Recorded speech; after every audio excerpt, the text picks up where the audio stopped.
Hi, how you do? Do you know a proud man? A bossy man? Let us talk about Franklyn Rose, the former West Indies cricketer.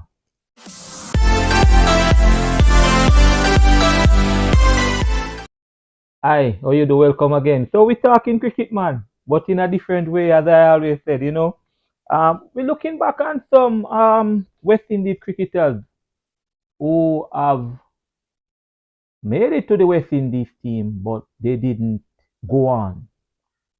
Today we're looking at Franklyn Rose, and let me just make it very, very clear that um, I heard about him growing up, and then I saw him because, like Leon Garrick, Franklyn Rose is from the area of Jamaica that I'm from, St. Ann, specifically Chalky Hill in St. Ann.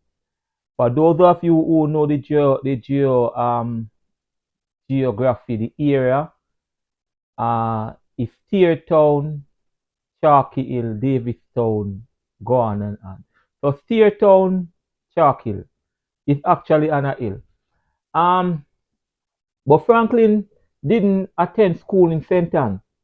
Franklin in the 80s went to Omu Technical. Now, for those of you who don't know, Omu Technical was the team of cricket back in the 80s. It's the same Omu Technical who gave you Ricardo Powell. You remember the hard hitting Ricardo Powell? Right? Matthew Sinclair. Yes, it's the same Omo Technical. So in the 80s, Omo Technical was the team. Franklyn Rose, he came through that. Franklyn Rose plays also for Centum. So I was hearing about the name Franklyn Rose. I was hearing it always there. As I said, if you are from the geographical area of Jamaica, Centum, wherever you are, if it players from, say, St. Catherine, if you are from St. Catherine, you will, and in sport, you will hear about. I was hearing about Franklyn Rose. And yes, he did make the West Indies team. Franklyn Rose made the West Indies team in 1996 to 97. That season, he debuted against India and he took 6 for 100. At that time, Franklin took the top batsmen. So the 6 top batsmen, those were the wicket takers. So he was credited. In other words, he didn't get the tail enders. He was credited. So the world, or we in the Caribbean, was saying that Franklin Rose would take over from Ambrose or Walsh. Those they were coming out, and so Rose would be the man. But unfortunately, I must tell you that he didn't live up. He didn't live up. He did some things and other things come in his game, right? And Franklin Rose did not go on to tear down the wall to make the West Indies people to have a longevity then in the game. He didn't go on. He said that after that 6 for 100, he played 18 test matches without getting 5 wickets. So it's like 2 wickets, 3 wickets in those test matches, right?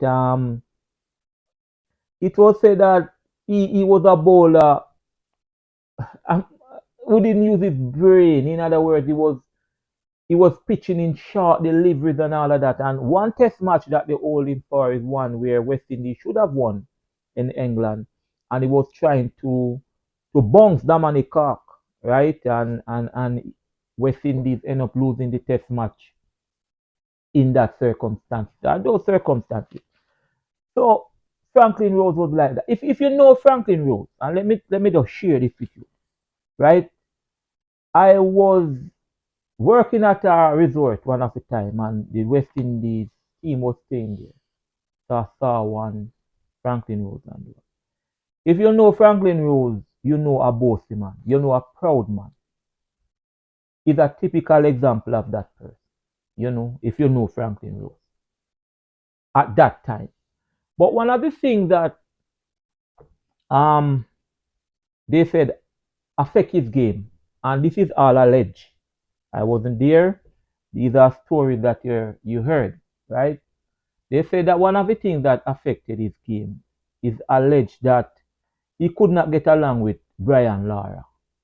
It is alleged that him and Lara always have problems, you know, being around the cricket ground, whether on the plane and you hear all kind of story about Franklyn Rose and Lara. Now, if you are having problem in a team between Franklyn Rose and Lara, one have to go. Somebody would have to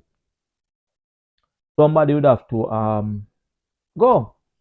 And therefore you're not gonna drop Lara. And we all understand that. Lara is Lara. But it is alleged that there was all kind of problem with him and Lara, all kind of problem. But Franklyn Rose, he came and did his thing. But what I'm saying is longevity and the wickets, getting those wickets, winning those test matches. Franklyn didn't do well in that area at all.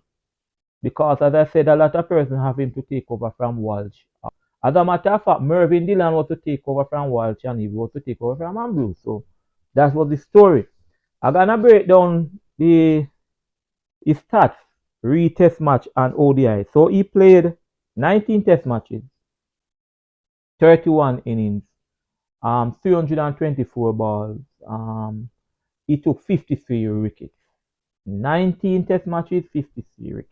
His best was 7 for 96, right? His best. For ODIs, one day internationals, he played 27 one day internationals, 29 wickets, and his best was 5 for 50, 5 for 23. So he have his figures.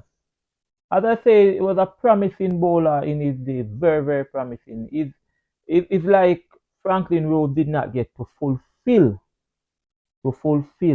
what he went on the West Indies team for. So sad.